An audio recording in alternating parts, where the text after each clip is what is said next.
ఇక్కడ ఆలయంలో ఇంకో ప్రత్యేకత అంటే చాలా ప్రత్యేకతలు ఉన్నాయనుకోండి. ఇక్కడ ఎవరైనా వ్యాధిగ్రస్తులు కానీ లేకపోతే సమస్యలతో సతమతం అవుతున్న వాళ్ళు, అప్పులు ఎక్కువైన వాళ్ళు, ఉద్యోగాలు రాని వాళ్ళు ఇక్కడ అమ్మవారి సన్నిధిలో మేము నిద్ర చేయడానికి అవకాశం ఇస్తాం. ఇప్పుడు వాళ్ళందరూ పడుకున్నారు చూడండి. అవునండి. ఏ దేవాలయంలో ఇంత స్వతంత్రత ఉండదు.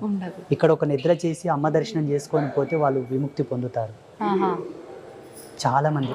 నిజంగా చాలా మంచి సౌకర్యం. ఇప్పుడు చాలా ఆలయాల్లో మనం చూస్తున్నాం, కొంచెం ఆలయంలో భక్తుల రద్దీ పెరిగిందనగానే గుళ్ళో కాసేపు కూర్చోవాలి అన్న ఆలోచన ప్రతి ఒక్కరిలో ఉంటుంది. అలా కూర్చొనివ్వకుండా కూడా తరిమేసే పరిస్థితులు ఉన్నాయి. ఇక్కడ దేవాలయంలో వాళ్ళు నిద్ర చేస్తే, కూర్చుంటే, ఆనందంగా ధ్యానం చేస్తే ఆ రిజల్ట్